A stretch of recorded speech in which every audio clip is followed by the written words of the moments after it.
সুধীভক্ত সজ্জন দাদা ও মায়েরা, আমার অত্যন্ত শ্রদ্ধাভাজন, আমাকে যিনি অনেক স্নেহ করেন, ভালোবাসেন, কাছে ডাকেন সবসময়, সেই আমার প্রিয় ব্যক্তিত্ব ইষ্টপ্রাণ সভাপতি ঋত্বিক দেবতা শ্রদ্ধেয় শ্রী মৃত্যুঞ্জয় চক্রবর্তী দাদাকে আমি আজকে তার শত ব্যস্ততার মধ্যে আমি কাছে পেয়েছি। দাদাকে আমি কাছে পেয়ে তার মুখ থেকে অনেক দিন ধরে ঠাকুরের কথা শোনা হয়নি, তো দাদার মুখ থেকে আজকে আমি ঠাকুরের কথা শুনবো, এই হিমায়তপুরের কথা শুনবো।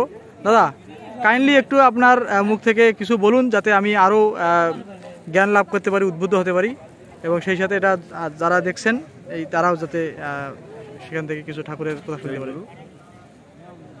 আমার এই আলোচনা যারা শুনছেন তাদের প্রতি আমার ভক্তি রসে সিক্ত শ্রদ্ধা নিবেদন করি। এই পরমতীর্থ হিমায়তপুরে দোলদীপালির আজ শেষ দিন। বহু অগণিত ভক্তের সমাগমে এই অনুষ্ঠান মহিমা মণ্ডিত হয়ে উঠেছে। এই তীর্থের মহিমা আরও সুন্দর প্রাঞ্জল মুখর হয়ে উঠেছে।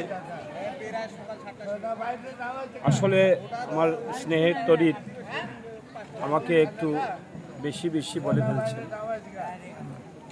কথা একেবারেই মিথ্যে নয়। তার প্রতি আমার একটা স্নেহ আছে, আমার প্রতি তার একটা শ্রদ্ধা আছে।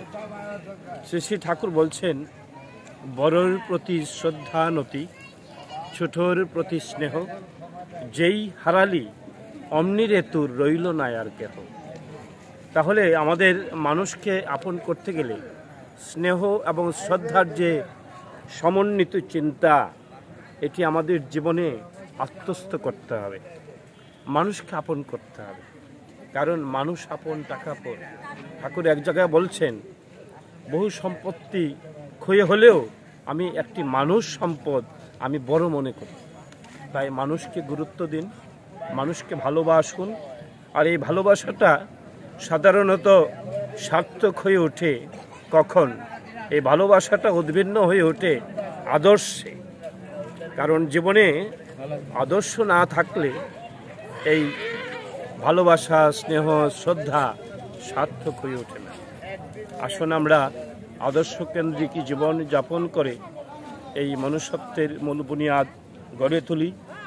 মানব সভ্যতা আরও বেশি উৎকর্ষের দিকে উদ্ভিন্ন হয়ে উঠুক। সবাইকে আনন্দ জয়গুরু।